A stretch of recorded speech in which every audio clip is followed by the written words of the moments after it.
At sa kaugnay na balita, makikipag-ugnayan umano ang gobyerno ng Pilipinas sa Sweden at sa Interpol para ipa-red flag ang foreign passport na ginagamit. Sinasabi pong gamit ni dating Congressman Zaldico. Kasunod ito ang impormasyon ng Korte Suprema na nasa naturang bansa si Ko batay sa isinumuting petisyon ng kampo nito. Detalye sa live report ni Vic Suminta. Vic. Ali, inamin ni Department of Internal Local Government o DILG Secretary John Vic Remulla na siya mismo ay nagulat sa report na nakalabas ng Portugal si dating Congressman Zaldico at nakarating sa bansang Sweden para sa kanyang legal document sa pamagitan ng apostil sa ilalim ng 1961 The Hague Convention kung saan nasertipikahan internationally ang kanyang mga dokumento na ginamit ng kanyang abogado para sa paghahain ng petisyon sa Korte Suprema. Pipilitin ng Department of Internal Local Government o DILG katulong ang Department of Foreign Affairs o DFA na mapa-red flag ang foreign passport ni dating Congressman Zaldico na inisyo ng bansang Portugal. Itong sinabi ni DILG Secretary John Vic Remulla sa ambos interview sa Philippine National Police o PNP Day sa Campo Crame matapos lumabas ang report na nakapunta si Ko sa Sweden at nakapirma pa sa notaryo ng dokumento na ginamit ng kanyang abogado para makapaghain ng petisyon sa Korte Suprema. He's using a foreign passport, so nakakaikot siya ng malaya ron. But now we're gonna go harder na i-red flag namin yung foreign passport niya. So kinukuha namin yung kopya ng passport and then we will put it through Interpol na para hindi na siya makalabas ng Portugal at kung lumabas man, mahuli natin.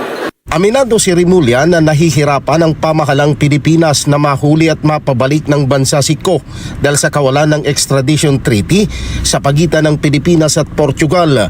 Naniniwala si Remulla na sa sandaling mailagay sa red flag ang foreign passport ni Ko ay malilimitahan na ang galaw niya sa European countries. Inihayag ni Remulla na tanging ang Philippine passport ni Ko ang kansilado matapos masampahan ng kaso sa Sandigan Bayan dahil sa kanyang pagkakaugnay sa flood control anomalies sa bansa.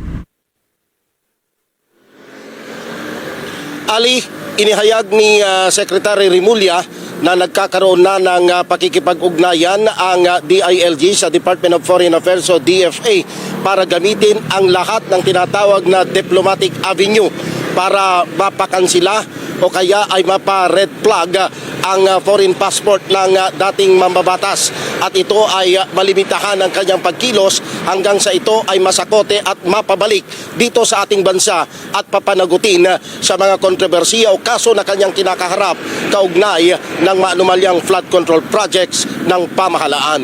Balik sa inyo, Ali. Okay, Vic. 2 weeks ago pa, nasa Stockholm sa Sweden ang dating mababatas na Zaldico. Malamang yun, nakabalik na sa Portugal dahil nga hindi nahahanapin yun sa Sweden, no, as you speak. So itong napakansela na yung Philippine passport. Meron tayong may karapatan ng otoridad na gawin yun. Pero yung sinasabi na dahil nga Portuguese passport na yung hawak niya, paano nilang ipapa-red flag ang pasaporte ng ibang bansa? May legal na basihan pala yun? Ang sabi ni Secretary Remulla, bagamat wala tayong extradition treaty, pero gamit ang ating diplomatic relation sa bansang Portugal, maaaring ipakiusap na kung maaari ay ipa-red flag yung Portuguese passport ni Congressman Ko. Pero ang sabi ni Secretary Remulla, pahirapan ito dahil bagamat sinasabi na gusto nilang limitahan yung galaw ni Congressman Ko, wala sila talagang buong access doon sa policy ng bansang Portugal. Dahil sa kanilang ginawang research, kapag ka ang passport na ini-issue, yung golden passport na inilabas ng bansang Portugal kay Congressman Ko, kung yon ay na-issue prior doon sa sinasabing akusasyon sa kanya, medyo mahihirapan ang pamahalang Pilipinas. Pero kung yung pag-i-issue ng golden passport ay pasok doon sa panahon na kung saan ay inaakusahan siya sa kanyang partisipasyon sa maanumalyang flood control projects, ay maaari daw na pagbigyan ng Portuguese government ang kahilingan ng pamahalang Pilipinas. So, ang Vix, ang sinasabi mo, yung timing kung kailan naganap yung alleged crimes na inaakusa kay Zaldico.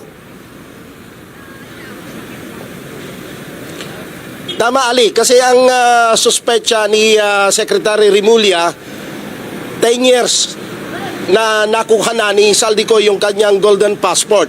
At ang sinasabi, doon sa investigasyon na ginawa ng ICI at saka ng Ombudsman, yung pagkakasangkot ni Zaldico ay maaaring nagsimula 2016 pa. Kaya pasok doon sa 10 years na sinasabing limitasyon ng bansang Portugal, Ali. Okay, bilang huling katanungan, Vic, kung maging matagumpay nga at pumayag ang bansang Portugal na i-red flag yung Portuguese passport niya, ano ang epekto nun? Ano ang mangyayari kapag ang isang pasaporte red flag?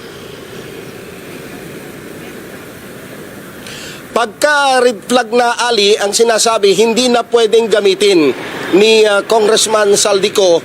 Kumbaga, confine na siya. Kung talagang siya ay nasa loob pa ng teritoryo ng Portugal, hindi na siya pwedeng makalabas pa ng Portugal. Dahil ang inaalala ngayon ng DILG, sa sandaling hindi pa siya nare-red flag, malayang nakakaikot si Congressman Zaldico sa mga European countries. Dahil ang European countries, alam naman natin, ang kanilang boundary ay kwan lamang. Hindi katulad sa ibang mga bansa na tatawid ng dagat. Yan ay pwedeng magtawid-tawid lang siya dahil yung kanilang boundary ay magkakalapit lang, Ali. Oo. Pero merong ibang separated by by dagat, hindi landlocked lang buong European Union. Okay, maraming salamat. Vic Sumitak, nag-uulat live.